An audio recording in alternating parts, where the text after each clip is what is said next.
15 ਲੱਖ ਰੁਪਇਆ 17 ਲੱਖ ਰੁਪਇਆ ਇਹ ਨਹੀਂ ਸਹੀ ਹੈਗਾ, ਕਿਉਂਕਿ ਇੰਨੀ ਕਮਾਈ ਹੈ ਨਹੀਂ ਇਟਲੀ ਦੇ ਵਿੱਚ। ਇਟਲੀ ਤਾਂ ਕੀ ਯੂਰਪ ਦੇ ਪੂਰੇ ਦੇ ਵਿੱਚ ਇੰਨੀ ਕਮਾਈ ਹੈ ਨਹੀਂ। ਇੰਡੀਆ ਤੋਂ ਵੀਜ਼ਾ ਲੱਗ ਕੇ ਆਉਂਦਾ, ਤੁਸੀਂ ਇਟਲੀ ਚ ਆਉਂਦੇ ਸਾਰ ਪੱਕੇ ਹੋ ਜਾਂਦੇ। 2 ਤਰ੍ਹਾਂ ਦੇ ਪੇਪਰ ਹੈ। ਹੁਣ ਅਸੀਂ ਟੈਟਾਂ ਨੂੰ ਪੱਕੇ ਹੀ, ਅਸੀਂ ਹੁਣ ਕੁਝ ਨਹੀਂ ਕਰਨਾ। 12 ਮਹੀਨਿਆਂ ਦੇ ਵਿੱਚ 7-8 ਮਹੀਨੇ ਕੰਮ ਤੁਹਾਨੂੰ ਰੈਗੂਲਰ ਕਰਨਾ ਪਊਗਾ, ਤਾਂ ਰੀਨਿਊ ਹੋਣਾ। ਅਗਰ ਇੱਕ ਵਾਰੀ ਕਾਰਡ ਲੈ ਲਿਆ, ਤੁਸੀਂ ਨਹੀਂ ਕੰਮ ਕਰਦੇ ਤੇ ਤੁਸੀਂ ਦੁਬਾਰਾ ਫੇਰ ਕੱਚੇ ਹੋ ਜਾਂਦੇ ਆ। ਟਰੱਕਾਂ ਦੇ ਥੱਲੇ ਉਹਨਾਂ ਨੇ ਇੱਕ ਰੈਕ ਬਣਾਏ ਹੁੰਦੇ ਛੋਟੇ-ਛੋਟੇ, ਜਿਹਦੇ ਵਿੱਚ 40-40 35-35 ਬੰਦੇ ਪਾ ਕੇ ਲਿਆਉਂਦੇ ਆ। ਟਰੈਵਲ ਏਜੰਟ ਸਰਬੀਆ ਤੱਕ ਲੈ ਆਉਂਦੇ ਆ, 30-35 ਹਜ਼ਾਰ ਦੀ ਟਿਕਟ ਲਾ ਕੇ। ਉਸ ਤੋਂ ਗਾਂਹ ਬੰਦੇ ਵਿਕਦੇ ਆ, ਇਹਨਾਂ ਦੀ ਡੀਲ ਹੁੰਦੀ ਆ।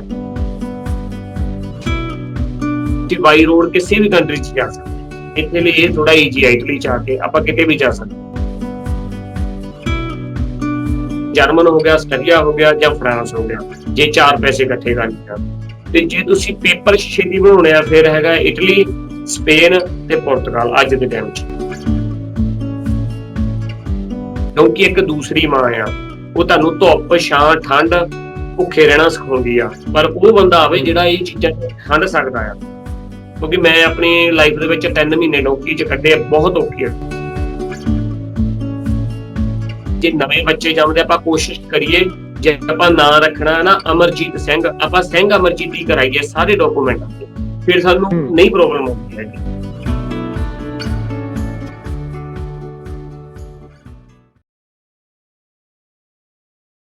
ਸਤਿ ਸ਼੍ਰੀ ਅਕਾਲ, ਆਰਐਮਬੀ ਟੈਲੀਵਿਜ਼ਨ ਦੇਖ ਰਹੇ ਹੋ ਤੁਸੀਂ। ਮੈਂ ਹਾਂ ਜਸ ਗਰੇਵਾਲ। ਪੰਜਾਬੀਆਂ ਦਾ ਸੁਪਨਾ ਹੁੰਦਾ ਹੈ ਕਿ ਭਾਈ ਸੁਨਹਿਰੇ ਭਵਿੱਖ ਦੇ ਲਈ ਵਿਦੇਸ਼ ਵੱਲ ਪੈਰ ਪਾਏ ਜਾਣ, ਵਿਦੇਸ਼ ਜਿਹੜਾ ਆ ਉਹ ਜਾਇਆ ਜਾਵੇ। ਤੇ ਬੜੇ ਰਾਹ ਜਿਹੜੇ ਨੇ ਸਾਡੇ ਨੌਜਵਾਨ ਪੰਜਾਬੀ ਜਿਹੜੇ ਨੇ ਉਹ ਅਖਤਿਆਰ ਕਰਦੇ ਨੇ। ਕੋਈ ਟੂਰਿਸਟ ਵੀਜ਼ੇ ਨੂੰ ਸਹੀ ਸਮਝਦਾ ਆ, ਕੋਈ ਸਟੱਡੀ ਵੀਜ਼ੇ ਨੂੰ ਸਹੀ ਸਮਝਦਾ ਹੈ, ਤੇ ਬਹੁਤੇ ਕਹਿੰਦੇ ਨੇ ਭਾਈ ਭਾਵੇਂ ਜਾਨ ਜੋਖਿਮ ਦੇ ਵਿੱਚ ਪੈਂਦੀ ਆ, ਪਰ ਅਸੀਂ ਤਾਂ ਡੌਂਕੀ ਲਾ ਕੇ ਵਿਦੇਸ਼ ਵੱਲ ਜਾਣਾ ਆ। ਅੱਜ ਵਿਚਾਰ ਚਰਚਾ ਯੂਰਪ ਦੇ ਬਾਰੇ ਦੇ ਵਿੱਚ ਕਰਾਂਗੇ, ਇਟਲੀ ਦੇ ਬਾਰੇ ਦੇ ਵਿੱਚ ਕਰਾਂਗੇ। ਸਾਡੇ ਨਾਲ ਜੋਤੀ ਉੱਪਲ ਜੀ ਹੋਣਗੇ। ਜੋਤੀ ਉੱਪਲ ਹੋਰਾਂ ਦੇ ਨਾਲ ਗੱਲਬਾਤ ਕਰਾਂਗੇ ਕਿ ਜੇਕਰ ਕਿਸੇ ਵੀਰ ਭਰਾ ਨੇ ਯੂਰਪ ਦੇ ਵਿੱਚ ਆਉਣਾ ਆ ਤੇ ਉਸ ਤੋਂ ਬਾਅਦ ਉਹ ਡੌਂਕੀ ਲਾਉਂਦਾ ਆ, ਕਿੰਨਾ ਕੁ ਸਹੀ ਆ ਡੌਂਕੀ ਲਗਾ ਕੇ ਵਿਦੇਸ਼ ਦੇ ਵਿੱਚ ਆਉਣਾ। ਤੇ ਜੇਕਰ ਡੌਂਕੀ ਲਗਾ ਕੇ ਯੂਰਪ ਦੇ ਵਿੱਚ ਆਉਣਾ, ਇਟਲੀ ਦੇ ਵਿੱਚ ਆਉਣਾ, ਕਿਸੇ ਵੀ ਯੂਰਪ ਦੇ ਦੇਸ਼ ਦੇ ਵਿੱਚ ਆਉਣਾ ਸਹੀ ਨਹੀਂ ਆ, ਤਾਂ ਫਿਰ ਸਹੀ ਤਰੀਕਾ ਕਿਹੜਾ ਆ? ਇਟਲੀ ਦੇ ਪੇਪਰ ਜੋ ਬਣਦੇ ਨੇ, ਜੋ ਇਟਲੀ ਦੇ ਸੀਜ਼ਨਲ ਪੇਪਰ ਖੁੱਲ੍ਹਦੇ ਨੇ, ਉਹ ਕਦੋਂ ਖੁੱਲ੍ਹਦੇ ਨੇ, ਕਿੰਨੇ ਸਮੇਂ ਦੇ ਲਈ ਖੁੱਲ੍ਹਦੇ ਨੇ? ਇਸ ਦੇ ਉੱਪਰ ਵਿਚਾਰ ਚਰਚਾ ਕਰਾਂਗੇ। ਸਾਡੇ ਨਾਲ ਸਾਡੇ ਸਹਿਯੋਗੀ ਜੋਤੀ ਉੱਪਲ ਜੀ ਜੁੜੇ ਹੋਏ ਨੇ। ਸਾਡੇ ਨਾਲ ਇਸ ਵੇਲੇ ਜੋਤੀ ਉੱਪਲ ਜੀ ਜਿਹੜੇ ਨੇ ਇਟਲੀ ਤੋਂ ਜੁੜੇ ਹੋਏ ਨੇ, ਉਹਨਾਂ ਦੇ ਨਾਲ ਗੱਲਬਾਤ ਕਰਾਂਗੇ, ਵਿਚਾਰ ਚਰਚਾ ਕਰਾਂਗੇ। ਡੌਂਕੀ ਦੇ ਬਾਰੇ ਦੇ ਵਿੱਚ ਖਾਸ ਵਿਚਾਰ ਚਰਚਾ ਰਹੇਗੀ ਕਿ ਸਾਡੇ ਜਿਹੜੇ ਪੰਜਾਬੀ ਨੇ ਉਹ 15-15 16-16 ਲੱਖ ਲਾ ਕੇ ਯੂਰਪ ਵੱਲ ਮੂੰਹ ਜਿਹੜਾ ਹੈਗਾ ਕਰਦੇ ਨੇ ਕਿ ਯੂਰਪ ਪਹੁੰਚਦੇ ਆ ਭਾਈ। ਇਟਲੀ ਤੱਕ ਜਿਹੜਾ ਪਹੁੰਚਣਾ ਆ ਡੌਂਕੀਆਂ ਦੇ ਥਰੂ ਪਹੁੰਚਦੇ ਨੇ। ਤਾਂ ਬਹੁਤੇ ਤਾਂ ਇਦਾਂ ਦੇ ਵੀ ਹੁੰਦੇ ਨੇ ਕਿ ਸ਼ਾਇਦ ਉਹਨਾਂ ਦੀ ਜਾਨ ਜਿਹੜੀ ਆ ਉਹ ਚਲੀ ਜਾਂਦੀ ਆ, ਆਪ ਜਿਹੜਾ ਨਹੀਂ ਪਹੁੰਚਦੇ। ਰਾਹ ਕਿੰਨਾ ਕੁ ਸਹੀ ਆ ਜੇਕਰ ਡੌਂਕੀ ਦੇ ਜ਼ਰੀਏ ਜਾਣਾ ਆ, 15-16 ਲੱਖ ਆਪਣੀ ਲਾ ਕੇ ਆਪਣੀ ਜਾਨ ਜੋਖਮ ਦੇ ਵਿੱਚ ਪਾ ਕੇ ਜਾਣਾ, ਉਹ ਕਿੰਨਾ ਕੁ ਸਹੀ ਆ? ਤੇ ਜੇਕਰ ਕੋਈ ਸਹੀ ਤਰੀਕੇ ਦੇ ਨਾਲ ਜਾਣਾ ਚਾਹੁੰਦਾ ਆ ਤਾਂ ਸਹੀ ਤਰੀਕਾ ਜਿਹੜਾ ਉਹ ਕਿਹੜਾ ਹੋ ਸਕਦਾ? ਇਸ ਦੇ ਬਾਰੇ ਗੱਲਬਾਤ ਕਰਾਂਗੇ। ਜੋਤੀ ਉੱਪਲ ਜੀ ਦਾ ਸਭ ਤੋਂ ਪਹਿਲਾਂ ਸਵਾਗਤ ਕਰ ਲੈਂਦੇ, ਉਸ ਤੋਂ ਬਾਅਦ ਅਗਲੀ ਗੱਲ ਵਾਲਾ ਵਧਾਂਗੇ। ਉੱਪਲ ਸਾਹਿਬ, ਤੁਹਾਡਾ ਸਵਾਗਤ ਹੈ ਜੀ। ਸਤਿ ਸ਼੍ਰੀ ਅਕਾਲ ਜੀ, ਬਹੁਤ-ਬਹੁਤ ਥੈਂਕ ਯੂ ਤੁਹਾਡਾ ਵੀ। ਤੇ ਤੁਹਾਡੇ ਚੈਨਲ ਦਾ ਮੈਂ ਤਾਂ ਆਪਾਂ ਤੀਜੀ ਵਾਰੀ ਦੁਬਾਰਾ ਇੰਟਰਵਿਊ ਕਰਨ ਲੱਗੇ ਆ, ਤੇ ਬਹੁਤ ਵਧੀਆ ਰਿਸਪੌਂਸ ਮਿਲਿਆ ਸੀ, ਕਿਉਂਕਿ ਕੋਸ਼ਿਸ਼ ਕਰੀਏ ਆਪਾਂ ਦੁਨੀਆ ਨੂੰ ਜਾਗਰੂਕ ਕਰਨ ਦੀ। ਜੀ ਜੀ ਜੀ ਉੱਪਲ ਸਾਹਿਬ। ਤਾਂ ਉੱਪਲ ਸਾਹਿਬ ਸਭ ਤੋਂ ਪਹਿਲਾਂ ਸ਼ੁਰੂਆਤ ਕਰਾਂਗੇ ਕਿ ਜਿਸ ਤਰ੍ਹਾਂ ਦੇ ਨਾਲ ਇੰਡੀਆ ਤੋਂ ਡੌਂਕੀ ਲੱਗਦੀ ਆ ਯੂਰਪ ਦੇ ਲਈ, ਸਭ ਤੋਂ ਪਹਿਲਾਂ ਸਰਬੀਆ ਜਿਹੜੇ ਹੈਗੇ ਉਹ ਪਹੁੰਚਦੇ ਆ, ਹਨਾ। 15-15 16-16 ਲੱਖ ਰੁਪਈਆ ਜਿਹੜਾ ਉਹ ਆਪਣੇ ਜਿਹੜੇ ਨੌਜਵਾਨ ਆ ਉਹ ਭਰਦੇ ਆ, ਉਹ ਵੀ ਆਪਣੀ ਜਾਨ ਜਿਹੜੀ ਹੈ ਜੋਖਿਮ ਦੇ ਵਿੱਚ ਪਾ ਕੇ, ਤੇ ਸਹੀ ਤਰੀਕੇ ਦੇ ਨਾਲ ਪਹੁੰਚ ਜਾਂਦੇ ਆ। ਚਾਹੇ ਤਰੀਕਾ ਸਹੀ ਹੈ। ਸਰ, ਸਭ ਤੋਂ ਪਹਿਲੀ ਗੱਲ ਤਾਂ ਮੈਂ ਸਾਰਿਆਂ ਨੂੰ ਇਹ ਅਪੀਲ ਕਰਾਂਗਾ ਵੀ ਜਿਹੜਾ 15-16 ਲੱਖ ਰੁਪਈਆ ਜਦੋਂ ਆਪਾਂ ਕਰਜ਼ਾ ਹੀ ਚੱਕਦੇ ਆ, ਕਿਉਂਕਿ ਕਿਸੇ ਦੇ ਕੈਸ਼ ਤਾਂ ਨਹੀਂ ਕੋਲ ਹੁੰਦਾ ਨਾ, ਤੇ ਜਦੋਂ ਆਪਾਂ 15-16 ਲੱਖ ਲਾ ਕੇ ਸਰਬੀਆ ਆਉਣੇ ਆ, ਸਰਬੀਆ ਤੋਂ ਗਾਂਹ ਆ ਜਿਹੜਾ ਇਹ ਆਪਾਂ ਨੂੰ ਟਰੱਕਾਂ ਟਰੁੱਕਾਂ ਦੇ ਵਿੱਚ ਲੈ ਕੇ ਜਾਂਦੇ ਆ, ਤੇ ਇਹ ਚ ਜਾਣ ਦਾ ਬਹੁਤ ਹੀ ਜ਼ਿਆਦਾ ਖਤਰਾ ਹੁੰਦਾ ਆ, ਕਿਉਂਕਿ ਏਜੰਟ ਇੰਡੀਆ ਕੁਛ ਹੋਰ ਦੱਸਦੇ ਆ, ਇੱਥੇ ਆ ਕੇ ਕੁਛ ਹੋਰ ਹੁੰਦਾ ਆ। ਤੇ ਮੈਂ ਨੌਜਵਾਨਾਂ ਨੂੰ ਬੇਨਤੀ ਇਹ ਕਰੂੰਗਾ ਵੀ ਕੋਸ਼ਿਸ਼ ਕਰੋ ਤੁਸੀਂ ਸਿੱਧੀ ਆਉਣ ਦੀ, ਕੋਈ ਜਾਂ ਟੂਰਿਸਟ ਵੀਜ਼ਾ ਲੈ ਕੇ ਜਾਂ ਸੀਜ਼ਨ ਵਾਲੇ ਪੇਪਰ ਭਰਵਾ ਕੇ ਜਾਂ ਕਿਸੇ ਹੋਰ ਤਰੀਕੇ ਦੇ ਨਾਲ ਸਿੱਧੀ ਐਂਟਰੀ ਲਈ, ਕਿਉਂਕਿ ਜਿਹੜਾ ਡੌਂਕੀ ਆ ਬਹੁਤ ਖਤਰਨਾਕ ਹੈ ਜੀ। ਜੀ, ਟੂਰਿਸਟ ਵੀਜ਼ੇ ਦੀ ਜਿਹੜੀ ਤੁਸੀਂ ਗੱਲ ਕਰ ਰਹੇ ਹੋ, ਸੁਖਾਲਿਆ ਟੂਰਿਸਟ ਵੀਜ਼ਾ ਮਿਲ ਜਾਂਦਾ ਹੈ? ਜੇ ਇਟਲੀ ਦੀ ਗੱਲ ਕਰੀਏ, ਯੂਰਪ ਦੇ ਕਿਸੇ ਕੰਟਰੀ ਦੀ ਗੱਲ ਕਰੀਏ, ਜਿੱਦਾਂ ਹੁਣ ਜਿਹੜਾ ਆਪਾਂ ਸਰਬੀਆ ਦੀ ਤੁਹਾਨੂੰ ਮੈਂ ਕਹਾਣੀ ਦੱਸਦਾ ਆ, ਜਿਹੜੀਆਂ ਕੁਛ ਕੰਟਰੀਆਂ ਜਿਨ੍ਹਾਂ ਨੂੰ ਆਪਾਂ ਨੂੰ ਇੰਡੀਆ ਤੋਂ ਸਿੱਧੀ ਐਂਟਰੀ ਆ, ਉਹ ਏਜੰਟ ਕੀ ਕਰਦੇ ਆ, ਛੋਟੀਆਂ-ਛੋਟੀਆਂ ਕੰਟਰੀਆਂ ਉਹਨਾਂ ਨੂੰ ਪਤਾ ਆ ਵੀ ਸਾਨੂੰ ਸਿੱਧੀ ਐਂਟਰੀ ਆ, ਉਹ ਉੱਥੋਂ ਇੰਡੀਆ ਤੋਂ ਸਰਬੀਆ ਦੀ ਜਾਂ ਐਂਟਰੀ ਕਰਾ ਲੈਂਦੇ ਆ, ਜਾਂ ਹੋਰ ਜਿਹੜੀਆਂ ਕੰਟਰੀਆਂ ਦੀ ਐਂਟਰੀ ਉਹ ਕਰਵਾ ਕੇ ਇੱਕ ਪਾਸਪੋਰਟ ਦੇ ਵੈਲਿਊ ਬਣਾ ਦਿੰਦੇ ਆ, 2-3 ਵੀਜ਼ੇ ਲਵਾ ਕੇ। ਜੀ। ਇਹ ਜਦੋਂ ਆਪਾਂ ਸਰਬੀਆ ਆਉਂਦੇ ਆ, ਸਰਬੀਆ ਤੋਂ ਬਾਅਦ ਫਿਰ ਉਹ ਟਰੱਕਾਂ ਰਾਹੀਂ ਕਰਦੇ ਆ, ਉਹ ਜਿਹੜੇ ਪੈਸੇ ਲੈ ਲੈਂਦੇ 14-15 ਲੱਖ ਰੁਪਈਆ, ਕਿਉਂਕਿ ਸਰਬੀਆ ਤੱਕ ਸਾਨੂੰ ਕੀ ਆ, ਮੇਰੇ ਹਿਸਾਬ ਨਾਲ 50,000 ਤੱਕ ਬੰਦਾ ਆ ਜਾਂਦਾ, 50,000 ਰੁਪਈਆ ਲੱਗਦਾ ਸਰਬੀਆ ਤੱਕ ਹੋਣ ਵੇਲੇ। ਅੱਛਾ ਜੀ। ਤੇ ਉਸ ਤੋਂ ਬਾਅਦ ਉਹਨਾਂ ਨੇ ਜਿਹੜੇ ਝੂਠ-ਝਾਟ ਬੋਲੇ ਹੁੰਦੇ ਆ ਵੀ ਤੁਹਾਨੂੰ ਡਾਇਰੈਕਟ ਭੇਜਾਂਗੇ, ਉਹ ਏਦਾਂ ਦਾ ਕੋਈ ਮਸਲਾ ਨੀ ਗਾ। ਉਹ ਮੁੜ ਕੇ ਟਰੱਕਾਂ ਦੇ ਥੱਲੇ ਉਹਨਾਂ ਨੇ ਇੱਕ ਰੈਕ ਬਣਾਏ ਹੁੰਦੇ ਛੋਟੇ-ਛੋਟੇ, ਜਿਹਦੇ ਵਿੱਚ 40-40, 35-35 ਬੰਦੇ ਪਾ ਕੇ ਲਿਆਉਂਦੇ ਆ, ਤੇ ਉਹ ਸਰਬੀਆ ਤੋਂ ਆਉਂਦੇ ਅਸਟਰੀਆ ਤੋਂ ਬਾਅਦ ਉਹ ਫੜੇ ਜਾਂਦੇ ਆ, ਕਿਉਂਕਿ ਇੱਥੇ ਲਾਗਰ ਮਿਲ ਜਾਂਦੀ ਆ ਜਿੱਦਾਂ ਸਟੇ ਟਾਈਪ, ਕਿਉਂਕਿ ਅਸਟਰੀਆ ਇੱਕ ਸਟੇ ਵਾਲੀ ਕੰਟਰੀ ਆ। ਉਸ ਤੋਂ ਬਾਅਦ ਫਿਰ ਉਹ ਯੂਰਪ ਨੂੰ ਖਿਲਾਰ ਦਿੰਦੇ, ਜਿਹਨੇ ਜਿੱਥੇ ਜਾਣਾ ਹੁੰਦਾ। ਤੇ ਜੇ ਟੂਰਿਸਟ ਦੀ ਗੱਲ ਕਰਦੇ ਆ, ਟੂਰਿਸਟ ਜਦੋਂ 1-2 ਆਪਾਂ ਕੰਟਰੀਆਂ 'ਚ ਜਾ ਆਉਂਦੇ ਆ, ਫਿਰ ਥੋੜਾ ਜਿਹਾ ਈਜ਼ੀ ਹੋ ਜਾਂਦਾ ਸਾਨੂੰ ਯੂਰਪ ਦਾ ਵੀਜ਼ਾ। ਪਹਿਲਾਂ ਥੋੜਾ ਕਿਸੇ ਛੋਟੀ ਕੰਟਰੀ ਦੇ ਵਿੱਚ ਵਿਜ਼ਿਟ ਹੋਣਾ ਲਾਜ਼ਮੀ, 2-3 ਕੰਟਰੀਆਂ ਦਾ ਹੋਵੇ। ਹਾਂਜੀ, ਇਹ ਦੁਬਈ ਦਾ ਹੋ ਜਾਵੇ, ਸਾਊਦੀ ਅਰਬ ਦਾ ਹੋ ਜਾਵੇ, ਜਾਂ ਛੋਟੀਆਂ ਕੰਟਰੀਆਂ ਨੇ ਅਰਬ ਦੇ ਵਿੱਚ ਵੀ ਆਪਾਂ ਨੂੰ ਜਿਹੜੀ ਵੈਲਿਊ ਜੀ ਬਣ ਜਾਵੇ ਪਾਸਪੋਰਟ ਦੀ। ਹਾਂਜੀ ਈਜ਼ੀ ਆਪਾਂ ਨੂੰ। ਜੀ। ਅੱਛਾ ਉੱਪਲ ਸਾਹਿਬ, ਇੱਕ ਚੀਜ਼ ਹੋਰ ਦੱਸਿਓ, ਜਿਹੜੇ ਭਰਾ ਜਿਹੜੇ ਆਉਣਾ ਚਾਹੁੰਦੇ ਆ, ਚਾਹੇ ਉਹ ਡੋਂਕੀ ਦੇ ਜ਼ਰੀਏ ਹੋਣ, ਕਿਸ ਤਰ੍ਹਾਂ ਦੇ ਨਾਲ ਆਉਂਦੇ ਆ, ਤੁਸੀਂ ਕੀ ਮੰਨਦੇ ਹੋ ਏਜ ਜਿਹੜੀ ਆ ਉਹ ਕਿੰਨੀ ਕੁ ਏਜ ਯੂਰਪ ਆਉਣ ਦੇ ਲਈ ਏਜ ਸਹੀ ਹੁੰਦੀ ਹੈ? ਕਿਉਂਕਿ ਬੜਾ ਸਮਾਂ ਤਾਂ ਬੰਦੇ ਨੂੰ ਪਹਿਲਾਂ ਧੱਕੇ ਧੁੱਕੇ ਖਾਂਦਿਆਂ ਨੂੰ ਆਸੇ-ਪਾਸੇ ਅਸਲੀ ਜਗ੍ਹਾ ਤੇ ਪਹੁੰਚਦੇ ਨੂੰ ਲੱਗ ਜਾਂਦਾ। ਜਿਵੇਂ ਡੋਂਕੀ ਹੁੰਦੀ ਆ, ਬਹੁਤ ਇਹ ਆ ਕਿ ਭਾਈ 6-6 ਮਹੀਨੇ ਹੋਰ ਹੀ ਪਾਸੇ ਤੁਰੇ, ਫਿਰ ਉਸ ਤੋਂ ਬਾਅਦ ਜਿਹੜਾ ਹੈਗਾ ਅਸਲ ਕੰਟਰੀ ਦੇ ਵਿੱਚ ਪਹੁੰਚਿਆ।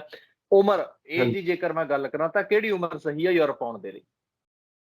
ਯੂਰਪ ਆਉਣ ਦੇ ਵਿੱਚ ਜੇ ਤਾਂ ਤੁਸੀਂ ਡਾਇਰੈਕਟਲੀ ਵੀਜ਼ੇ ਤੇ ਆਉਣਾ, ਜਿੱਦਾਂ ਸੀਜ਼ਨ ਵਾਲੇ ਪੇਪਰ ਕਹਿ ਦਿੰਦੇ ਆ, ਜਾਂ ਪੱਕੇ ਪੇਪਰਾਂ ਤੇ ਆਉਣਾ ਵਾ, ਫਿਰ ਤਾਂ ਤੁਸੀਂ ਜੇ 35-40 ਸਾਲ ਦੀ ਵੀ ਉਮਰ ਆ, ਕੋਈ ਚੱਕਰ ਨਹੀਂ, ਕਿਉਂਕਿ ਬੰਦਾ ਪੱਕਾ ਹੀ ਹੁੰਦਾ ਆ, 5-6 ਸਾਲ ਲਾ ਕੇ ਆਪਣੇ ਪੈਸੇ ਪੂਰੇ ਹੋ ਜਾਂਦੇ ਆ। ਜੇ ਤੁਸੀਂ ਕਹਿੰਦੇ 35-40 ਸਾਲ ਵਾਲਾ ਡੋਂਕੀ ਆ, ਉਦੋਂ ਆਉਣ ਦਾ ਕੋਈ ਫਾਇਦਾ ਨਹੀਂ, ਕਿਉਂਕਿ ਫਿਰ ਉਹਨੂੰ 5-7 ਸਾਲ ਵੀ 10 ਸਾਲ ਵੀ ਲੱਗ ਜਾਂਦੇ ਪੇਪਰ ਬਣਾਉਣ ਨੂੰ, ਤੇ ਮੋਰੇ ਉਮਰ ਵੀ ਆ ਜਿਹੜੀ ਆਪਣੀ ਵੱਧ ਹੀ ਜਾਂਦੀ ਆ, ਤੇ ਉਮਰ ਦੇ ਹਿਸਾਬ ਨਾਲ ਇੱਥੇ ਕੰਮ ਨਹੀਂ ਮਿਲਦਾ। ਤੇ ਡੋਂਕੀ ਜਿਹੜੇ ਮੁੰਡੇ ਆਉਂਦੇ ਆ, ਉਹਨਾਂ ਦੇ 18 ਤੋਂ 25 ਸਾਲ ਦੇ ਵਿੱਚ ਸਹੀ ਆ ਜੀ ਇੱਥੇ ਆਉਣਾ ਵਾ। ਆਪਾਂ ਤਾਂ ਡੋਂਕੀ ਆਓ ਨਾ, ਜੇ ਆਉਣਾ ਹੈ ਕਿਸੇ ਨੇ, ਕਿਉਂਕਿ ਜ਼ਿਆਦੀ ਉਮਰ ਵਾਲੇ ਨੂੰ ਆਉਣ ਦਾ ਫਾਇਦਾ ਨਹੀਂ, ਫਿਰ ਕੰਮ ਨਹੀਂ ਮਿਲਦਾ ਸਾਰੇ ਇੱਥੇ। ਅੱਛਾ, ਕੰਮ ਨਹੀਂ। ਜੇ ਤੁਸੀਂ ਸੀਜ਼ਨਲ ਪੇਪਰ ਦੀ ਗੱਲ ਕਰਦੇ ਹੋ, ਤੇ ਉਹ ਇੰਡੀਆ ਬੈਠੇ ਹੋ, ਜੇਕਰ ਕੋਈ ਇੰਡੀਆ ਬੈਠਾ ਭਰਾ ਜਿਹੜਾ ਹੈਗਾ ਉਹ ਲਵਾਉਣਾ ਚਾਹੁੰਦਾ, ਭੈਣ ਜਿਹੜੀ ਹੈਗੀ ਉਹ ਲਵਾਉਣਾ ਚਾਹੁੰਦੀ, ਤਾਂ ਇੰਡੀਆ ਬੈਠਿਆਂ ਦਾ ਵੀ ਲੱਗਦਾ, ਜਾਂ ਜਿਹੜੇ ਇਟਲੀ ਤੋਂ ਜਾ ਕੇ ਜਾਂ ਯੂਰਪ ਦੇ ਵਿੱਚ ਹੀ ਅਪਲਾਈ ਹੁੰਦੇ ਨੇ? ਨਹੀਂ, ਇੰਡੀਆ ਜਦੋਂ ਆਪਾਂ ਜਿਵੇਂ ਕੋਈ ਰਿਸ਼ਤੇਦਾਰ ਹੋ ਜਾਂਦਾ, ਜਾਂ ਜਿਹੜੇ ਟਰੈਵਲ ਏਜੰਟ ਕਰਵਾਉਂਦੇ ਨੇ, ਪਰ ਅੱਗੇ ਇਹ ਹੁੰਦਾ ਸੀਗਾ ਜਦੋਂ ਸ਼ੁਰੂ 'ਚ 4-5 ਮਹੀਨੇ 'ਚ ਪੇਪਰ ਨਿਕਲੇ ਹੁੰਦੇ ਸੀਗੇ। ਹੁਣ ਜ਼ਿਆਦਾਤਰ ਜਿਹੜਾ ਠੱਗ ਠਗਾਈ ਆ ਕੀ ਕਰਦੇ ਆ, ਜਾਂ ਪੈਸੇ ਪਹਿਲਾਂ ਲੈ ਲੈਂਦੇ, ਕੋਈ 1-2 ਲੱਖ ਰੁਪਈਆ, ਤੇ ਆਪਾਂ ਨੂੰ ਟਾਈਮ ਜਿਹੜਾ ਉਹ 6 ਮਹੀਨੇ ਦਾ ਕਹਿ ਦਿੰਦੇ, ਪਰ ਸਾਲ ਵੀ ਲੱਗ ਜਾਂਦਾ, ਕਈ ਵੇਲੇ ਨਹੀਂ ਵੀ ਨਿਕਲਦੇ, ਇਹ ਸ਼ੋਰ ਨਹੀਂ ਹੁੰਦਾ ਕਿ ਨਿਕਲਣੇ ਆ ਪੇਪਰ, ਇਹ ਤੁਹਾਡੀ ਕਿਸਮਤ। ਪਰ ਉਹ ਇੱਥੇ ਬੈਠਾ ਕੋਈ ਤੁਹਾਡਾ ਰਿਸ਼ਤੇਦਾਰ ਜਿਹੜੇ ਫਿਲ ਕਰਵਾ ਸਕਦਾ ਪੇਪਰ, ਕਿਸੇ ਵੀ ਇਟਾਲੀਅਨ ਗੋਰੇ ਨੂੰ। ਜਿਹੜਾ ਇੱਥੇ ਬੈਠਾ ਉਹ ਮਤਲਬ ਜਲਦੀ ਹੋ ਸਕਦੇ ਆ ਕਿ ਇਟਾਲੀਅਨ ਗੋਰੇ ਦੇ ਨਾਲ ਗੱਲਬਾਤ ਹੋਵੇ ਤਾਂ ਜਲਦੀ ਹੋ ਸਕਦੇ ਆ? ਤੁਸੀਂ ਡਾਇਰੈਕਟ ਗੱਲ ਕਰਕੇ, ਹਾਂਜੀ, ਜਲਦੀ ਹੋ ਸਕਦਾ। ਅੱਛਾ, ਇੱਕ ਗੱਲ ਹੋਰ ਦੱਸੋ ਉੱਪਲ ਸਾਹਿਬ, ਜਿਹੜਾ ਭਰਾ ਚਾਹੁੰਦਾ ਆਉਣਾ, ਤੁਸੀਂ ਇਟਲੀ ਦੇ ਵਿੱਚੋਂ ਲੰਬੇ ਸਮੇਂ ਤੋਂ ਰਹਿ ਰਹੇ ਹੋ, ਲੰਬਾ ਤੁਹਾਡਾ ਤਜਰਬਾ ਆ, ਹਨਾ, ਕਿਹੜੇ ਕੰਮ ਦੇ ਲਈ ਖਾਸ ਜਿਹੜਾ ਭਰਾ ਜਿਹੜਾ ਆਵੇ, ਜਿਸ ਤਰ੍ਹਾਂ ਦੇ ਬੰਦੇ ਇੱਧਰੋਂ ਕਹਿੰਦੇ ਕਿ ਯਾਰ ਅਸੀਂ ਤਾਂ ਬਾਹਰ ਜਾਵਾਂਗੇ, ਜਿਸ ਤਰ੍ਹਾਂ ਦਾ ਮਰਜ਼ੀ ਕੰਮ ਮਿਲ ਜੇ, ਮੰਗ ਦੀ ਗੱਲ ਕਰਾਂ, ਡਿਮਾਂਡ ਦੀ ਗੱਲ ਕਰਾਂ, ਤਾਂ ਕਿਸ ਕਿੱਤੇ ਦੀ ਡਿਮਾਂਡ ਵਧਿਆ, ਕਿਸ ਕਿੱਤੇ ਦੀ ਮੰਗ ਵਧਿਆ? ਸਭ ਤੋਂ ਵੱਡੀ ਪ੍ਰੋਬਲਮ ਸਾਡੀ ਨੌਜਵਾਨੀ ਦੇ ਵਿੱਚ ਹੈ। ਮੈਂ ਖੁਦ ਆਪਣੀ ਗੱਲ ਵੀ ਕਰੂੰਗਾ ਵੀ ਜਦੋਂ ਅਸੀਂ ਇੰਡੀਆ ਤੋਂ ਤੁਰੇ ਹਾਂ, ਜਿੱਦਾਂ ਤੁਸੀਂ ਸਵਾਲ ਕੀਤਾ ਵੀ ਸਾਨੂੰ ਕੋਈ ਵੀ ਕੰਮ ਮਿਲ ਜਾਵੇ, ਕੋਈ ਦਾ ਮਤਲਬ ਜਦੋਂ ਆਪਾਂ ਕਹਿ ਦਿੰਦੇ ਆ, ਪਰ ਇੱਥੇ ਆ ਕੇ ਜਦੋਂ ਕਰਨਾ ਪੈਂਦਾ, ਕਹਿੰਦੇ ਅਸੀਂ ਤਾਂ ਨਿਕਲਣਾ ਹੀ ਇੱਥੋਂ।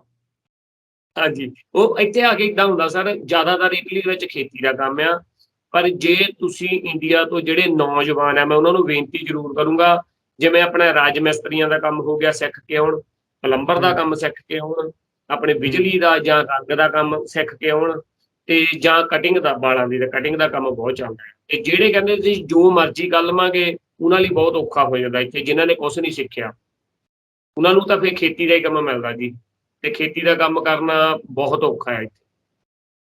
ਉਹ ਤਾਂ ਕਿੱਥੇ ਹੀ ਹੋਵੇ, ਭਾਵੇਂ ਪੰਜਾਬ ਦੇ ਵਿੱਚ, ਭਾਵੇਂ ਇੱਥੇ ਹੋਵੇ, ਤਾਂ ਜੋ ਚੀਜ਼ ਔਖੀ ਆ ਉਹ ਤਾਂ ਔਖੀ ਹੋਈ ਹੈ। ਨਹੀਂ, ਇੱਥੇ ਪੰਜਾਬ ਨਾਲੋਂ ਵੀ ਔਖੀ ਆ, ਉੱਥੇ ਤਾਂ ਆਪਾਂ ਨੱਕਾ ਮਾਰ ਕੇ ਬੈਠੇ ਰਹਿੰਦੇ ਹਾਂ ਨਾ, ਵੀ ਪਾਣੀ ਭਰ ਜਾਏਗਾ, 11 ਵਜੇ ਅਗਲਾ ਮੋੜ ਲਾਂਗੇ। ਇੱਥੇ ਮੇਰੇ ਹਿਸਾਬ ਨਾਲ 12-12 ਘੰਟੇ ਜਿਹੜਾ ਲੱਕ ਦੇ ਸਿਰ ਤੇ ਕੰਮ, ਕੋਡੇ ਹੋ ਕੇ ਕੰਮ ਕਰਨਾ ਜ਼ਿਆਦਾ। ਸਹੀ ਤਰੀਕੇ ਨਾਲ ਜੇਕਰ ਆਉਣਾ ਆ, ਇਟਲੀ ਦੀ ਗੱਲ ਕਰਾਂ, ਇਟਲੀ ਦੇ ਵਿੱਚ ਆਉਣਾ ਆ, ਤੁਹਾਡਾ ਜੇਕਰ ਵੀਜ਼ਾ ਲੱਗਦਾ ਆ, ਸਹੀ ਤਰੀਕੇ ਨਾਲ ਪੈਸੇ ਗੱਲ ਕਰਾਂ ਤਾਂ ਕਿੰਨੇ ਕੁ ਲੱਗਦੇ ਨੇ?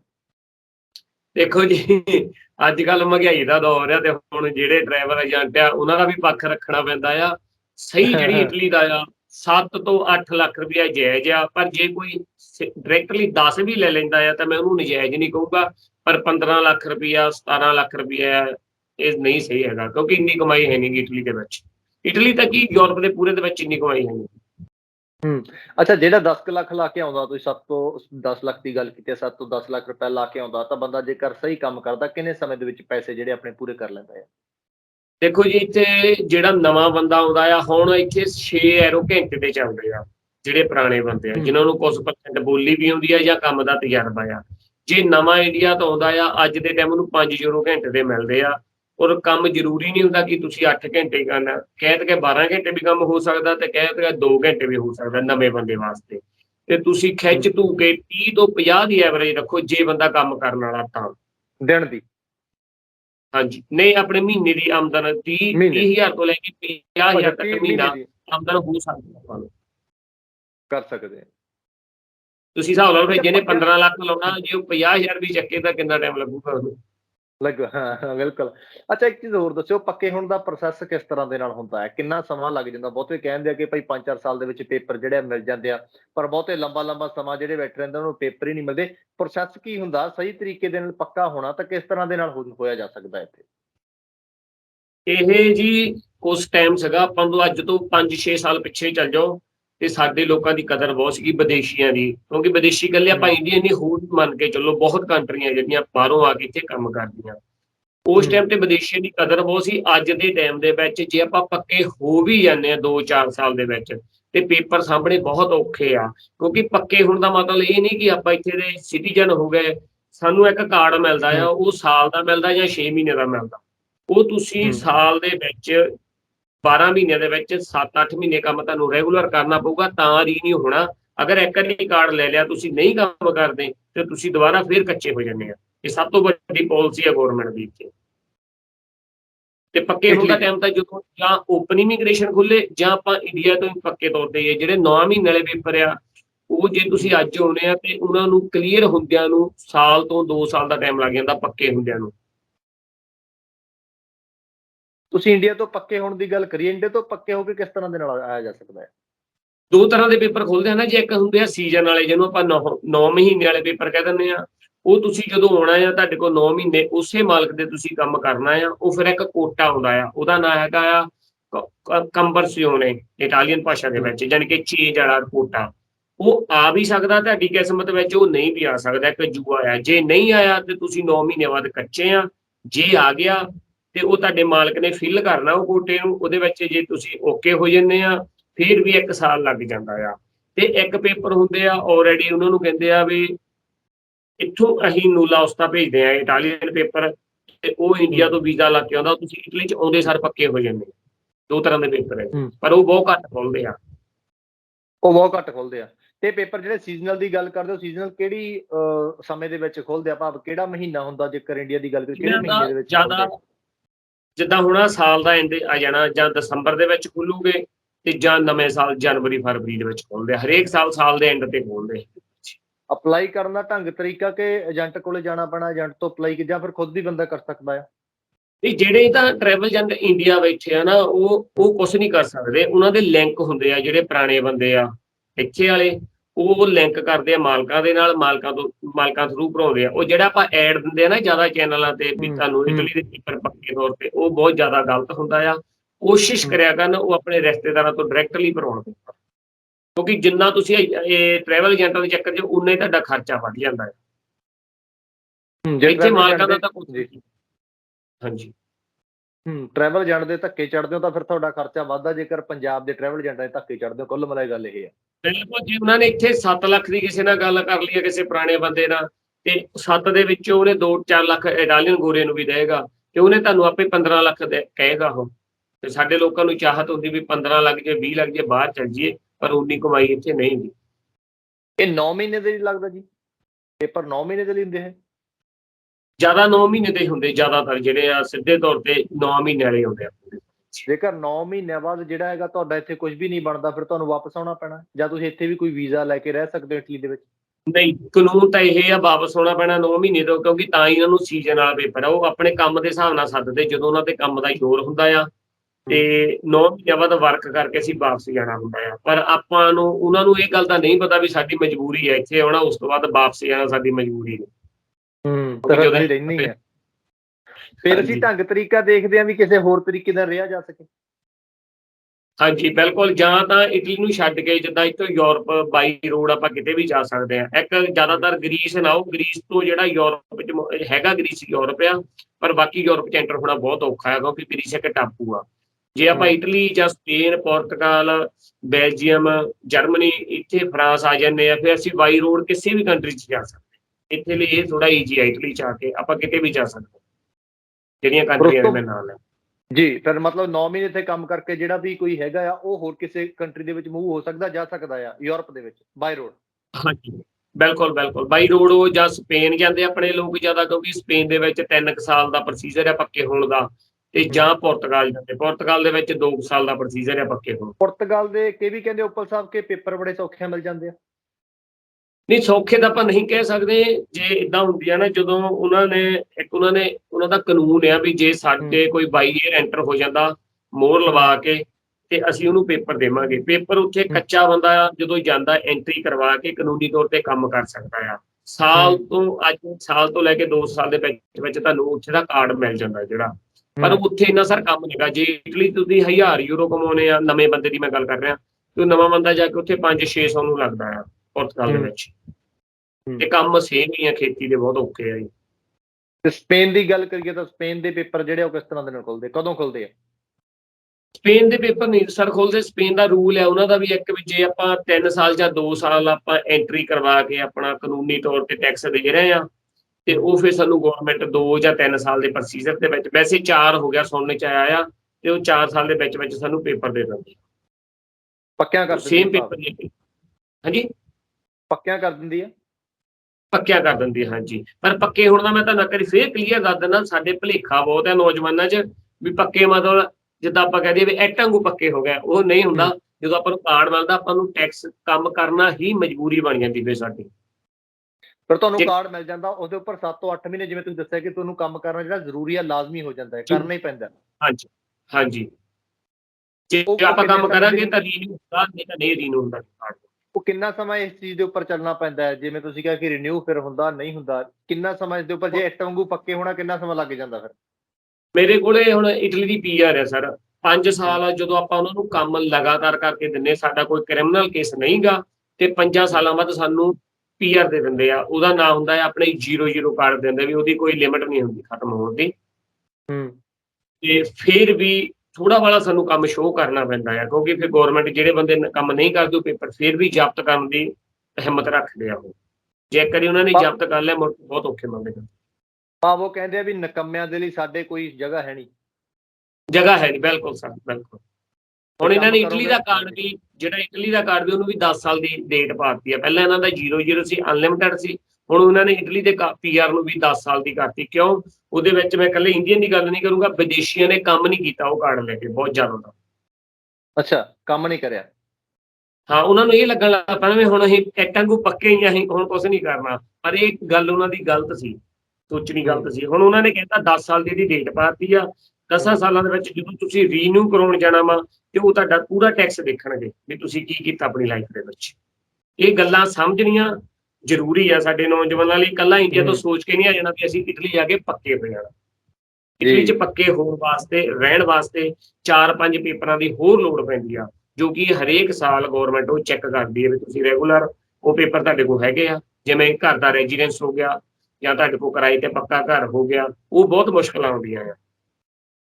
ਅੱਛਾ, ਇੱਕ ਚੀਜ਼ ਦੀ ਹੋਰ ਜਿਸ ਤਰ੍ਹਾਂ ਦੇ ਨਾਲ ਪਤਾ ਲੱਗਿਆ ਕਿ ਮੁਸ਼ਕਿਲ ਆ ਰਹੀ ਹੈ ਕਿ ਸਰਨੇਮ ਦੀ ਮੁਸ਼ਕਿਲ ਜਿਹੜੀ ਹੁਣ ਬੜੀ ਆ ਰਹੀ ਹੈ। ਜਿਸ ਤਰ੍ਹਾਂ ਦਾ ਸ਼ਾਇਦ ਇਟਲੀ ਗਵਰਨਮੈਂਟ ਕਹਿ ਰਹੀ ਹੈ ਕਿ ਭਾਈ ਜਿਵੇਂ ਇੰਡੀਆ ਦੇ ਵਿੱਚ ਆਪਾਂ ਰਹਿੰਦੇ, ਜੇ ਸਾਡਾ ਕੋਈ ਵੀ ਸਰਨੇਮ ਆ, ਜਿਸ ਤਰ੍ਹਾਂ ਦੇ ਨਾਲ ਮੇਰਾ ਗਰੇਵਾਲਾ, ਤੁਹਾਡਾ ਉੱਪਲਾ, ਤੁਸੀਂ ਹਮੇਸ਼ਾ ਜੋਤੀ ਉੱਪਰ ਲਗਾਓਗੇ, ਮੈਂ ਹਮੇਸ਼ਾ ਜਸ ਗਰੇਵਾਲ ਲਗਾਵਾਂਗਾ। ਪਰ ਹੁਣ ਜਿਹੜੀ ਕਹਿੰਦੇ ਪ੍ਰੋਬਲਮ ਆ ਰਹੀ ਹੈ ਕਿ ਸਰਨੇਮ ਤੁਹਾਨੂੰ ਅੱਗੇ ਲਗਾਉਣਾ ਪੈਂਦਾ ਆ। ਬਹੁਤ ਵਧੀਆ ਸਵਾਲ ਹੈ ਸਰ ਤੁਹਾਡਾ। ਇਹ ਇੰਡੀਆ ਦੇ ਵਿੱਚ ਮੈਂ ਨਿਊਜ਼ ਹੋਰਾਂ ਦੇਖੀਆਂ ਸੀਗੀਆਂ ਵੀ ਉਹ ਜ਼ਿਆਦਾਤਰ ਇਹ ਕਹੀ ਜਾਂਦੇ ਆ ਵੀ ਤੁਸੀਂ ਜਿਹੜਾ ਤੁਹਾਨੂੰ ਨਾਂ ਦੀ ਉੱਥੇ ਪ੍ਰੋਬਲਮ ਪੈਂਦੀ ਆ, ਉਹ ਪੈਂਦੀ ਆ ਪ੍ਰੋਬਲਮ। ਹੁਣ ਜਿਹੜੇ ਅੱਗੇ ਪਾਸਪੋਰਟ ਬਣਦੇ ਸੀਗੇ, ਉਹ ਬਣਦੇ ਸੀਗੇ ਜਸ ਗਰੇਵਾਲ। ਪਰ ਜਿਹੜੇ ਹੁਣ ਵਾ ਜੇ ਆਪਾਂ ਚਾਹੀਏ ਤਾਂ ਆਪਾਂ ਗਰੇਵਾਲ ਜੱਸ ਕਰਵਾ ਸਕਦੇ ਹਾਂ। ਯੂਰਪ ਦੇ ਵਿੱਚ ਗਰੇਵਾਲ ਜੱਸ ਹੀ ਚੱਲਣਾ ਵਾ। ਜੇ ਤੁਸੀਂ ਇੰਡੀਆ ਤੋਂ ਆਉਣਾ ਵਾ ਤੇ ਤੁਹਾਡੇ ਕੋਲ ਤੁਹਾਡਾ ਜਿਹੜਾ ਸਰਨੇਮ ਹੈ ਮੂਹਰੇ ਲੱਗਣਾ ਚਾਹੀਦਾ, ਚਾਹੇ ਸਿੰਘ, ਚਾਹੇ ਗਰੇਵਾਲ ਆ, ਚਾਹੇ ਜੱਸ ਸਿੰਘ ਆ, ਉਹ ਸਿੰਘ ਜੱਸ ਹੋਣਾ ਆ। ਤੇ ਜਦੋਂ ਆਪਾਂ ਇੰਡੀਆ ਤੋਂ ਆ ਕੇ ਇੱਥੇ ਕਰਵਾਉਂਦੇ ਆ, ਜਿਹੜੀ ਇੰਡੀਅਨ ਐਮਬੈਸੀ ਹੈ ਇਟਾਲੀਆ ਦੇ ਵਿੱਚ, ਉਹ ਫਿਰ ਸਾਨੂੰ ਬਹੁਤ ਪ੍ਰੋਬਲਮ ਦਿੰਦੀ ਹੈ ਇੱਥੇ ਆ ਕੇ। ਇਹ ਪੂਰੇ ਯੂਰਪ ਦੇ ਲਈ ਉੱਪਲ ਸਾਹਿਬ ਜਾਂ ਕੱਲੇ ਇਟਲੀ ਦੇ ਲਈ? ਯੈਸ, ਅੱਜ ਦੇ ਟਾਈਮ ਸਰ ਪੂਰੇ ਯੂਰਪ ਦੇ ਵਿੱਚ ਆ। ਹਾਂਜੀ, ਇਹ ਸੇਮ ਰੂਲ ਪੂਰੇ ਯੂਰਪ ਜੀ। ਅੱਛਾ, ਇਕੱਲੇ ਪਾਸਪੋਰਟ ਤੇ ਹੋਣਾ ਚਾਹੀਦਾ ਜਾਂ ਤੁਹਾਡੇ ਜਿੰਨੇ ਕੁ ਵੀ ਡਾਕੂਮੈਂਟ ਆ, ਚਾਹੇ ਉਹ ਬਰਥ ਸਰਟੀਫਿਕੇਟ ਆ, ਚਾਹੇ ਉਹ ਤੁਹਾਡਾ ਇੰਡੀਆ ਦਾ ਹੋਰ ਕੋਈ ਵੀ ਸਰਟੀਫਿਕੇਟ ਆ, ਉਹ ਸਾਰਿਆਂ ਦੇ ਉੱਪਰ ਇਸ ਤਰ੍ਹਾਂ ਦੇ ਨਾਲ ਹੋਣਾ ਲਾਜ਼ਮੀ ਹੈ? ਇਹ ਏਦਾਂ ਹੈ ਸਰ, ਫਿਲਹਾਲ ਦੀ ਘੜੀ ਇਕੱਲਾ ਪਾਸਪੋਰਟ ਤੇ ਹੀ ਆ। ਜਿਹੜੇ ਇੰਡੀਆ ਦੇ ਵਿੱਚ ਡਾਕੂਮੈਂਟ, ਜਿਹੜਾ ਹੁਣ ਆਪਾਂ ਜੇ ਨਵੇਂ ਬੱਚੇ ਜੰਮਦੇ ਆ, ਇੱਕ ਵਧੀਆ ਨੌਲੇਜ ਵਾਲੀ ਗੱਲ ਹੈ, ਜੇ ਨਵੇਂ ਬੱਚੇ ਜੰਮਦੇ ਆਪਾਂ ਕੋਸ਼ਿਸ਼ ਕਰੀਏ, ਜੇ ਆਪਾਂ ਨਾਂ ਰੱਖਣਾ ਨਾ ਅਮਰਜੀਤ ਸਿੰਘ, ਆਪਾਂ ਸਿੰਘ ਅਮਰਜੀਤ ਹੀ ਕਰਾਈਏ ਸਾਰੇ ਡਾਕੂਮੈਂਟਾਂ ਤੇ, ਫਿਰ ਸਾਨੂੰ ਨਹੀਂ ਪ੍ਰੋਬਲਮ ਆਉਂਦੀ ਹੈਗੀ। ਜਿਹੜਾ ਸਰਨਾਮਾ ਪ੍ਰੋਬਲਮ ਨਹੀਂ ਆਊ। ਹਾਂਜੀ ਸਰ, ਹਾਂਜੀ। ਅੱਛਾ, ਪੱਕੇ ਤਰ੍ਹਾਂ ਜਿਸ ਤਰ੍ਹਾਂ ਦੇ ਨਾਲ ਤੁਸੀਂ ਕਿਹਾ ਕਿ ਪੱਕੇ ਹੋਣਾ, ਜਿਵੇਂ ਇੱਟ ਦੇ ਤਰ੍ਹਾਂ ਦੇ ਨਾਲ ਪੱਕੇ ਹੋਣਾ, ਤਾਂ ਤੁਹਾਨੂੰ ਕੰਮ ਕਰਨਾ ਪੈਣਾ ਆ, ਕਾਨੂੰਨੀ ਤੌਰ ਤੇ ਜਿਹੜਾ ਹੈਗਾ ਚੱਲਣਾ ਪੈਣਾ ਆ, ਤਾਂ ਲੀਗਲੀ ਤੌਰ ਤੇ ਚੱਲਣਾ ਪੈਣਾ। ਮਤਲਬ ਜੇ ਲੀਗਲੀ ਤੌਰ ਤੇ ਬੰਦਾ ਚੱਲਦਾ ਤਾਂ ਕੋਈ ਬਹੁਤੀ ਮੁਸ਼ਕਲ ਨਹੀਂ, ਸਮਾਂ ਜ਼ਰੂਰ ਲੱਗਦਾ, ਪੱਕਿਆਂ ਹੋ ਜਾਂਦਾ ਹੈ। ਹਾਂਜੀ, ਹੁਣ ਜਦੋਂ ਅਸੀਂ ਆਏ ਸੀਗੇ ਸਰ, ਅਸੀਂ 5-5 ਸਾਲ ਬਾਅਦ ਪੱਕੇ ਹੋ ਗਏ ਸੀਗੇ। ਪਰ ਪੱਕੇ ਹੋ ਕੇ ਫਿਰ ਤੁਹਾਨੂੰ ਜਿੱਦਾਂ ਕਹਿ ਲਓ ਵੀ ਸੂਈ ਦੇ ਨੱਕੇ ਵਾਂਗੂ ਸਿੱਧਾ ਰਹਿਣਾ ਪੈਂਦਾ ਆ। ਇੱਕ ਤਾਂ ਜਿਹੜੇ ਬੰਦੇ ਇੱਥੇ ਆਣ ਕੇ ਆਪਣੇ ਪੰਜਾਬੀ ਭਰਾ ਲੜ ਪੈਂਦੇ ਆ, ਉਹ ਮੁੜ ਕੇ ਪੇਪਰ ਕਦੀ ਨਹੀਂ ਮਿਲਦੇ ਉਹਨਾਂ ਨੂੰ, ਪਹਿਲੀ ਗੱਲ। ਜਾਂ ਸਾਡੇ ਤੇ ਕੋਈ ਕੇਸ ਪੈ ਜਾਂਦਾ, ਜਾਂ ਕੋਈ ਚੋਰੀ ਦਾ, ਜਾਂ ਕੋਈ ਕਿਸੇ ਨੇ ਛੇੜਖਾਨੀ ਕਰਤੀ ਕਿਸੇ ਲੇਡੀਜ਼ ਦੇ ਨਾਲ, ਉਹਨਾਂ ਦੇ ਮੁੜ ਕੇ ਉਹ ਜਿਹੜੇ ਪੇਪਰ ਦੁਬਾਰਾ ਨਹੀਂ ਮਿਲ ਸਕਦੇ ਕਿਸੇ ਵੀ ਹਾਲਾਤ ਦੇ ਵਿੱਚ, ਜੇ ਇੱਕ ਵਾਰੀ ਪੇਪਰ ਜ਼ਬਤ ਕਰ ਲਵੇ ਇਟਾਲੀਅਨ ਗੌਰਮੈਂਟ। ਤੇ ਦੂਜਾ ਨੰਬਰ, ਜਿਹੜੇ ਨੌਜਵਾਨਾਂ ਨੇ ਇੰਡੀਆ ਤੋਂ ਆਉਣਾ ਆ, ਉਹ ਆਪਣੇ ਪਾਸਪੋਰਟ ਨੂੰ ਕੋਸ਼ਿਸ਼ ਕਰਨ 10 ਸਾਲ ਦਾ ਵੈਲਿਡ ਲੈ ਕੇ ਆਉਣ। ਹੁਣ ਜ਼ਿਆਦਾਤਰ ਮੁੰਡੇ ਇੰਡੀਆ ਤੋਂ ਆਉਂਦੇ ਆ, ਉਹਨਾਂ ਦਾ ਵੈਲਿਡ 1 ਸਾਲ ਦਾ ਜਾਂ 2 ਸਾਲ ਦਾ ਹੁੰਦਾ ਆ। ਜਦੋਂ ਤੁਸੀਂ ਕੱਚੇ ਰਹਿ ਜਾਂਦੇ ਆ, ਪਾਸਪੋਰਟ ਤੁਹਾਡਾ ਫਿਨਿਸ਼ ਹੋ ਜਾਂਦਾ, ਉਹ ਫਿਰ ਇੰਡੀਅਨ ਐਮਬੈਸੀ ਰੀਨਿਊ ਨਹੀਂ ਕਰਦੀ ਹੈਗੀ। ਤੁਹਾਨੂੰ ਇੰਡੀਆ ਵਾਪਸ ਆਉਣਾ ਪੈਂਦਾ? ਨਹੀਂ, ਇੰਡੀਆ ਤਾਂ ਚਲੋ ਕਿਹੜਾ ਵਾਪਸ ਆਉਂਦਾ, ਮੈਂ ਗੱਲ ਕਰਦਾ ਫਿਰ ਜਿੰਨਾ ਚਿਰ ਤੁਸੀਂ ਕੱਚੇ ਆ, ਤੁਹਾਡੀ ਇੰਡੀਅਨ ਐਮਬੈਸੀ ਨੇ ਰੂਲ ਆ ਵੀ ਤੁਹਾਡਾ ਪਾਸਪੋਰਟ ਰੀਨਿਊ ਨਹੀਂ ਕਰਨਾ। ਉਹ ਉਦੋਂ ਕਰੋਗੇ ਜਦੋਂ ਓਪਨ ਇਮੀਗ੍ਰੇਸ਼ਨ ਖੁੱਲਦੀ ਇੱਥੇ। ਅਗਰ ਜਦੋਂ ਤੁਸੀਂ ਇੰਡੀਆ ਜਾਣਾ 5 ਸਾਲ ਬਾਅਦ, ਉਹ ਫਿਰ ਤੁਹਾਨੂੰ ਇੱਕ ਆਊਟ ਪਾਸ ਲੈ ਕੇ ਜਾਣਾ ਪੈਂਦਾ ਇੰਡੀਆ ਨੂੰ, ਤੁਹਾਡਾ ਪਾਸਪੋਰਟ ਰੀਨਿਊ ਨਹੀਂ ਕਰਦੀ ਇੰਡੀਅਨ ਐਮਬੈਸੀ। ਇਹ ਬਹੁਤ ਮੁਸ਼ਕਲ ਆ ਰਹੀ ਹੈ ਵੀ। ਭਾਵ ਉੱਪਲ ਸਾਹਿਬ, ਇਹ ਚੰਗਾ ਹੈ ਕਿ ਜਿਸ ਦਾ 2 ਸਾਲ ਜਾਂ 3 ਸਾਲ ਦੀ ਵੈਲੀਡੇਸ਼ਨ ਰਹਿ ਗਈ ਆ, ਤਾਂ ਉਹ ਇੰਡੀਆ ਤੋਂ ਹੀ ਜਿਹੜਾ ਆਪਣੀ ਭਾਈ ਵੈਲੀਡੇਸ਼ਨ ਬਣਵਾ ਕੇ ਆਵੇ, ਰੀਨਿਊ ਕਰਵਾ ਕੇ ਆਵੇ, 10 ਸਾਲ 15 ਸਾਲ 12 ਸਾਲ ਕਰਕੇ ਆਵੇ, ਜਾਂ ਭਾਵ ਉਸ ਤੋਂ ਬਾਅਦ, ਤਾਂ ਜੋ ਉਹਨੂੰ ਕੋਈ ਮੁਸ਼ਕਲ ਕੋਈ ਦਿੱਕਤ ਜਿਹੜੀ ਉਹ ਨਾ ਆ ਸਕੇ। ਕਿਉਂਕਿ ਇੱਦਾਂ ਹੁੰਦੀ ਹੈ ਜੀ, ਜਦੋਂ ਆਪਣਾ ਪਾਸਪੋਰਟ ਵੈਲਿਡ ਹੁੰਦਾ ਹੈ, ਯਕਦਮ ਪੇਪਰ ਖੁੱਲ ਜਾਂਦੇ ਤਾਂ ਆਪਾਂ ਪੇਪਰ ਫਿਲ ਕਰ ਸਕਦੇ ਹਾਂ। ਅਗਰ ਜੇ ਸਾਡਾ ਪਾਸਪੋਰਟ ਲੰਘਿਆ ਹੋਇਆ ਆ, ਫਿਰ ਸਾਨੂੰ ਐਮਬੈਸੀ ਦੇ ਚੱਕਰ ਖਾਣੇ ਪੈਂਦੇ ਆ, ਏਜੰਟਾਂ ਦੇ ਧੱਕੇ ਖਾਣੇ ਪੈਂਦੇ। ਫਿਰ ਉਹ ਪਾਸਪੋਰਟ ਕਰਾਉਣ ਵਾਸਤੇ ਜੇ ਸਾਡਾ ਪੇਪਰਾਂ ਤੇ 4 ਲੱਖ ਰੁਪਇਆ ਲੱਗਦਾ, ਕਈ ਵੇਲੇ 2-2 ਲੱਖ ਰੁਪਇਆ ਉੱਥੇ ਏਜੰਟ ਖਾ ਜਾਂਦੇ ਪਾਸਪੋਰਟ ਰੀਨਿਊ ਕਰਾਉਣ ਦਾ। ਅੱਛਾ, ਇਸ ਸਮੇਂ ਦੇ ਵਿੱਚ ਮੈਨੂੰ ਲੱਗਦਾ ਸ਼ਾਇਦ ਡੋਂਕੀ ਤੇ ਨੌਜਵਾਨ ਬਹੁਤ ਆ ਰਹੇ ਹੋਣਗੇ, ਜਿਵੇਂ ਤੁਸੀਂ ਗੱਲ ਕਰ ਰਹੇ ਸੀ, ਦੱਸ ਰਹੇ ਸੀ ਕਿ ਡੋਂਕੀ ਬਹੁਤ ਲੱਗ ਰਹੀ ਹੈ। ਹਾਂਜੀ, ਡੋਂਕੀ ਆ ਰਹੇ ਆ, ਪਰ ਮੈਂ ਤਾਂ ਨੌਜਵਾਨਾਂ ਨੂੰ ਇਹ ਬੇਨਤੀ ਕਰੂੰਗਾ ਵੀ ਭਾਈ ਜੇ ਤੁਸੀਂ ਕਰਜ਼ਾ ਚੱਕ ਕੇ ਆਉਣਾ, ਜਿਹਦਾ ਕਿਸੇ ਦੀ ਜੇਬ 'ਚ ਆ, ਤੇ ਆਓ, ਕੋਈ ਚੱਕਰ ਨਹੀਂਗਾ। ਜ਼ਿਆਦਾਤਰ ਨੌਜਵਾਨ ਆਪਣੇ ਮਾਂ-ਪਿਓ ਨੂੰ ਤੰਗ ਕਰਦੇ ਆ, ਉਹ ਫਿਰ ਡੋਂਕੀ ਜਾ ਕੇ ਰੋਂਦੇ ਵੀ ਆ, ਕਿਉਂਕਿ ਡੋਂਕੀ ਦਾ ਮਤਲਬ ਇਹ ਹੁੰਦਾ ਵੀ ਜਦੋਂ ਤੁਸੀਂ ਘਰੋਂ ਤੁਰ ਪਏ, ਤੁਹਾਨੂੰ 3 ਮਹੀਨੇ ਲੱਗਣ, ਤੁਹਾਨੂੰ 6 ਮਹੀਨੇ ਲੱਗਣ, ਤੁਹਾਨੂੰ ਸਾਲ ਲੱਗੇ, ਹੋ ਸਕਦਾ ਤੁਸੀਂ ਰਾਹ ਵਿੱਚ ਵੀ ਕਿਸੇ ਪ੍ਰੋਬਲਮ 'ਚ ਅਰੈਸਟ ਹੋ ਜਾਓ ਕਿਸੇ ਕੰਟਰੀ ਦੇ ਵਿੱਚ, ਤੇ ਫਿਰ ਜਿਹੜਾ ਤੁਹਾਡੇ ਵਿਆਜ ਆ ਉਹ ਤੁਹਾਡੀ ਜਾਨ ਨਹੀਂ ਛੱਡਦਾ। ਕਿਉਂਕਿ ਮੈਂ ਇਹ ਚੀਜ਼ਾਂ ਹੰਢਾਈਆਂ ਆਪਣੀ ਜ਼ਿੰਦਗੀ ਤੇ। ਕਿਉਂਕਿ ਇੱਕ ਦੂਸਰੀ ਮਾਂ ਆ, ਉਹ ਤੁਹਾਨੂੰ ਧੁੱਪ, ਛਾਂ, ਠੰਡ, ਭੁੱਖੇ ਰਹਿਣਾ ਸਿਖਾਉਂਦੀ ਆ, ਪਰ ਉਹ ਬੰਦਾ ਆਵੇ ਜਿਹੜਾ ਇਹ ਚੀਜ਼ਾਂ ਹੰਢ ਸਕਦਾ ਆ। ਕਿਉਂਕਿ ਮੈਂ ਆਪਣੀ ਲਾਈਫ ਦੇ ਵਿੱਚ 3 ਮਹੀਨੇ ਡੋਂਕੀ 'ਚ ਕੱਢੇ, ਬਹੁਤ ਔਖੀ ਆ ਡੋਂਕੀ 'ਚ ਤੁਸੀਂ ਆਏ ਸੀ? ਮੈਂ ਹੁਣ ਤੁਸੀਂ ਸਵਾਲ ਕੀਤਾ, ਮੇਰੇ ਹੁਣ ਵੀ ਲੂ ਕੰਡੇ ਖੜੇ ਹੋ ਗਏ ਜਦੋਂ ਅਸੀਂ ਆਏ ਆ। ਜਾਂ ਤੁਸੀਂ ਹੁਣ ਫਿਲਮਾਂ ਵੀ ਦੇਖਦੇ, ਫਿਲਮ ਦੇ ਵਿੱਚ ਤਾਂ ਕੁਝ % ਦਿਖਾਇਆ ਹੁੰਦਾ ਆ, ਅਸੀਂ ਇਹ ਚੀਜ਼ਾਂ ਹੰਢਾਈਆਂ। ਮਤਲਬ ਕਾਫੀ ਦਿੱਕਤ ਆ ਵੀ ਜਿਹੜੇ ਨੇ ਆਉਣਾ ਭਾਈ ਡੋਂਕੀ ਕਰਕੇ ਨਾ, ਡੋਂਕੀ ਲਾ ਕੇ ਨਾ ਆਵੇ, ਸਿੱਧੇ ਤਰੀਕੇ ਦੇ ਨਾਲ ਆ ਸਕਦਾ ਹੈ, ਜਿਸ ਤਰ੍ਹਾਂ ਦੇ ਨਾਲ ਕੋਈ ਵੀਜ਼ਾ, ਜਿਹੜਾ ਵੀਜ਼ਾ ਲਵਾ ਕੇ ਆ ਸਕਦਾ ਹੈ। ਕਿਉਂਕਿ ਜਿਹੜੇ ਪੜ੍ਹੇ ਲਿਖੇ ਸਰ, ਮੈਂ ਤੁਹਾਨੂੰ ਦੱਸਦਾ, ਦਿੱਲੀ ਦੀ ਕੁੜੀ ਇੱਥੇ ਇੱਕ ਮਿਲੀ ਸੀ ਮੈਨੂੰ, ਤੇ ਉਹ ਦੱਸਦੀ ਸੀ, ਉਹ ਕਹਿੰਦੀ ਮੇਰਾ ਸਿਰਫ 6000 ਰੁਪਇਆ ਫੀਸ ਲੱਗੀ ਸੀ।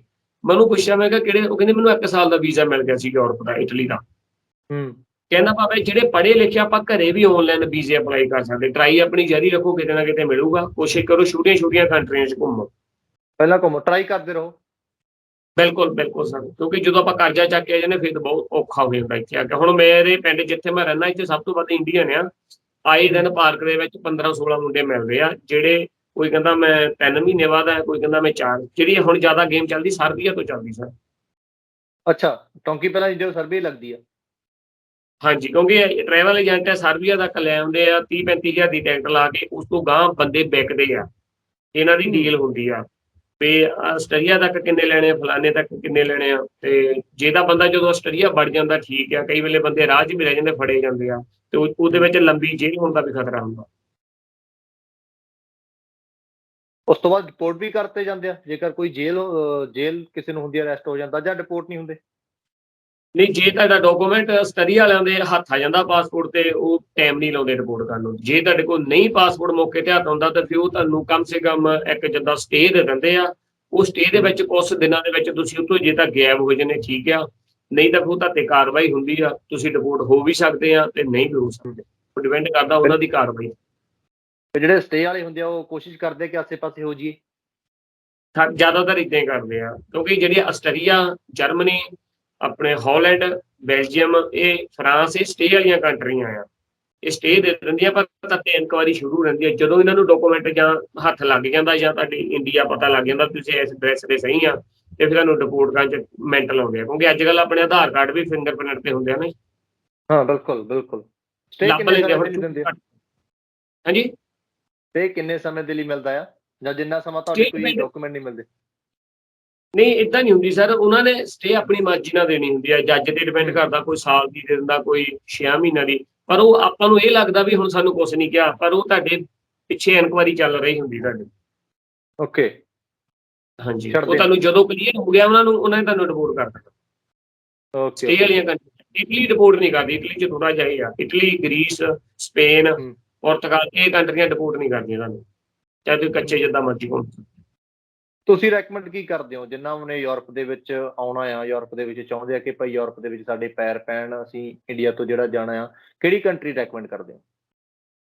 ਦੇਖੋ ਜੀ, ਜੇ ਤਾਂ ਕੰਮ ਕਰਨਾ ਆ ਵਧੀਆ ਤੌਰ ਤੇ, ਫਿਰ ਤਾਂ ਹੈਗਾ ਜਿਵੇਂ ਜਰਮਨ ਹੋ ਗਿਆ, ਆਸਟਰੀਆ ਹੋ ਗਿਆ ਜਾਂ ਫਰਾਂਸ ਹੋ ਗਿਆ, ਜੇ 4 ਪੈਸੇ ਇਕੱਠੇ ਕਰਨੇ ਆ। ਤੇ ਜੇ ਤੁਸੀਂ ਪੇਪਰ ਛੇਤੀ ਬਣਾਉਣੇ ਆ, ਫਿਰ ਹੈਗਾ ਇਟਲੀ, ਸਪੇਨ ਤੇ ਪੁਰਤਗਾਲ ਅੱਜ ਦੇ ਟਾਈਮ 'ਚ। ਜੇ ਜਰਮਨ ਦੀ ਗੱਲ ਕਰੀਏ, ਫਰਾਂਸ ਦੀ ਗੱਲ ਕਰੀਏ, ਇੱਥੇ ਪੇਪਰ ਜਲਦੀ ਨਹੀਂ ਬਣਦੇ? ਨਹੀਂ ਜੀ, ਇੱਥੇ ਜਰਮਨ, ਆਸਟਰੀਆ, ਫਰਾਂਸ, ਜੇ ਤੁਸੀਂ ਗੋਰੀ ਦਾ ਵਿਆਹ ਕਰਾ ਲੈਂਦੇ ਆ ਤੇ ਤੁਹਾਡੇ ਬੱਚਾ ਵਗੈਰਾ ਹੋ ਜਾਂਦਾ ਤੇ ਤੁਹਾਨੂੰ ਈਜ਼ੀਲੀ ਪੇਪਰ ਮਿਲ ਜਾਂਦੇ ਆ। ਤੇ ਜੇ ਨਹੀਂ ਤੇ ਫਿਰ ਟਾਈਮ ਹੀ ਲੱਗਦਾ, ਬਸ ਫਿਰ ਬੰਦਾ ਝੂਠ ਝਾਠ ਬੋਲ ਕੇ ਆਪਣੀ ਸਟੇ ਵਧਾਈ ਜਾਵੇ ਵੀ ਮੈਨੂੰ, ਜਿੱਦਾਂ ਜ਼ਿਆਦਾਤਰ ਆਪਣੇ ਬੰਦੇ ਸਟੇ ਲੈਂਦੇ ਵੀ ਮੈਨੂੰ ਇੰਡੀਆ ਖਤਰਾ ਆ ਜਾਂ ਪਾਕਿਸਤਾਨ 'ਚ ਖਤਰਾ ਆ।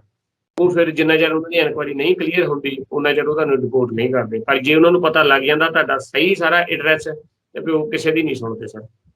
ਜੀ, ਉੱਪਲ ਸਾਹਿਬ, ਕੀਮਤੀ ਸਮਾਂ ਦਿੱਤਾ, ਕੀਮਤੀ ਜਾਣਕਾਰੀ ਸਾਡੇ ਨਾਲ ਸਾਂਝੀ ਕੀਤੀ ਆ। ਸਰੋਤਿਆਂ ਨੂੰ ਆਖਰੀ ਅਪੀਲ ਜਿਹੜੀ ਕੀ ਕਰਨੀ ਚਾਹੋਗੇ, ਕੀ ਕਹੋਗੇ? ਕੋਸ਼ਿਸ਼ ਕਰਾਂਗੇ ਕਿ ਸਮੇਂ-ਸਮੇਂ ਤੇ ਵੀ ਆਪਾਂ ਜਾਣਕਾਰੀ ਜਿਹੜੀ ਆ ਸਰੋਤਿਆਂ ਨੂੰ ਸਾਂਝੀ ਕਰਦੇ ਰਹੀਏ, ਖਾਸ ਕਰ ਯੂਰਪ ਦੇ ਬਾਰੇ ਦੇ ਵਿੱਚ।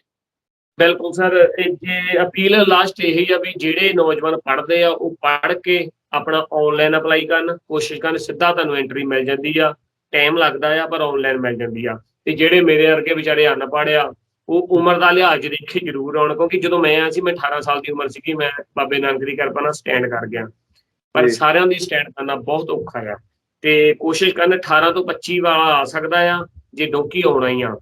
ਤੇ ਜਿਹੜੇ ਆਪਣੇ 30, 35, 45 ਵਾਲੇ ਉਹ ਡੋਂਕੀ ਨਾ ਆਉਣ 15-16 ਲੱਖ ਲਾ ਕੇ, ਕਿਉਂਕਿ ਇੱਥੇ ਪੈਸੇ ਨਹੀਂ ਪੂਰੇ।